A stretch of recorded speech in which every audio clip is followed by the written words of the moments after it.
Hello student, मैं आशा single अपने YouTube channel study zone में आपका स्वागत करती हूँ।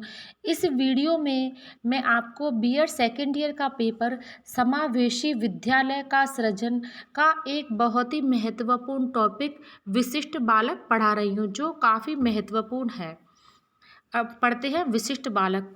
जो बालक सामान्य बालक से अलग विशिष्टता रखता है वह विशिष्ट बालक कहलाता है। अर्थात जो और सब बालकों में अलग है वही विशिष्ट बालक कहलाता है। विशिष्ट बालकों के प्रकार को हम निम्न प्रकार से वर्गीकृत कर सकते हैं। इसमें फर्स्ट है शारीरिक दृष्टि से, अर्थात जो शारीरिक दृष्टि से अलग है। दूसरा है बौद्धिक दृष्टि से और तीसरा है सामाजिक दृष्टि से। अब इसमें पहला हम पढ़ते हैं शारीरिक दृष्टि से विशिष्ट बालक। तो इसमें कौन कौन से हैं? वाणी दोष, दृष्टि दोष, श्रवण बाधित और शारीरिक दोष। इसमें पहला हम पढ़ते हैं वाणी दोष। मुख्य वाणी दोषों में उच्चारण दोष, वाणी का प्रवाह, आवाज की समस्या, हकलाना आदि आते हैं। दूसरा है दृष्टि बाधा। कुछ बालक जन्मांध होते हैं, अर्थात वो जन्म से ही अंधे होते हैं। कुछ दुर्घटनावश बाद में अंधे हो जाते हैं। आंशिक रूप से प्रभावित बालक बड़े छापे की पुस्तकें पढ़ने में समर्थ होते हैं। अर्थात जिन बालकों की जो बालक दृष्टि से कुछ ही कम होते हैं वो क्या जो पुस्तकों में बड़े बड़े छापे होते हैं उनको तो पढ़ लेते हैं, या वो चश्मा या ऐनक लगाकर भी पढ़ सकते हैं। अंधेपन से प्रभावित छात्रों को ब्रेल लिपि या बोलने वाली किताब से पढ़ाया जा सकता है। फिर है श्रवण बाधित। जो बालक दूसरे की आवाज़ को ढंग से नहीं सुन पाते उन्हें श्रवण बाधित बालक कहा जाता है। कुछ बालक ऊंचा सुनते हैं जिन्हें श्रवण यंत्र की सहायता लेनी पड़ती है। अब इसमें चौथा है शारीरिक दोष।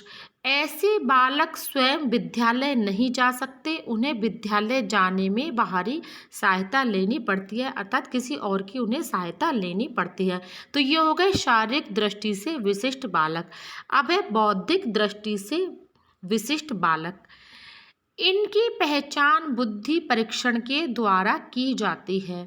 90 से 110 की IQ वाले बालकों को सामान्य मानकर अन्य बालकों को विशिष्ट बालक की श्रेणी में रखा जाता है।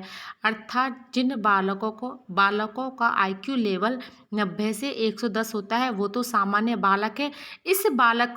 इनके अलावा जिनकी IQ लेवल 90 से कम है या जिनकी 110 से ज़्यादा है वो बालक विशिष्ट बालक की श्रेणी में आते हैं। 90 से नीची बुद्धि वाले बालक पिछड़े बालकों की श्रेणी में तथा 110 से अधिक बुद्धि वाले बालक प्रतिभावान बालकों की श्रेणी में आते हैं।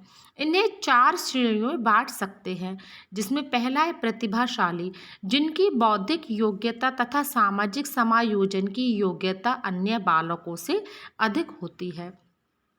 अब दूसरा है इसमें सृजनशील। जो बालक कुछ भी नया करता है वह बालक सृजनशील बालक है। सृजनशीलता से नए विचारों की प्राप्ति होती है। फिर है अधिगम असमर्थ। इनकी बुद्धि लब्धि 75 से 90 तक होती है। ये बालक काफ़ी समय में व धीमी गति से कार्य करते हैं। अब चौथा है इसमें मंद बुद्धि। इन बालकों की बुद्धि लब्धि 75 या इससे कम होती है। इन्हें मानसिक विकलांग भी कह सकते हैं। तो ये हुए बौद्धिक दृष्टि से विशिष्ट बालक। अब तीसरा है सामाजिक दृष्टि से। इस श्रेणी में 2 प्रकार के बालक आते हैं। पहला है बाल अपराधी। यदि कोई बालक समाज विरोधी कार्य करता है या कानून का उल्लंघन करता है तो वह बाल अपराधी कहा जाता है। फिर दूसरा है इसमें समस्यात्मक बालक। समस्यात्मक बालकों का मुख्य कार्य अध्यापकों छात्रों को परेशान करना है। ये सामान्य भी हो सकते हैं तथा सृजनात्मक प्रतिभावान मंद बुद्धि व पिछड़े भी हो सकते हैं। ये हुए सामाजिक दृष्टि से विशिष्ट बालक। तो ये हमारा इम्पोर्टेंट टॉपिक कंप्लीट हुआ। अगला इम्पोर्टेंट टॉपिक हम अगली क्लास में पढ़ेंगे। अगर आपको मेरा वीडियो अच्छा लगा तो मेरे वीडियो को लाइक कीजिए, शेयर कीजिए और मेरे चैनल को सब्सक्राइब कीजिए।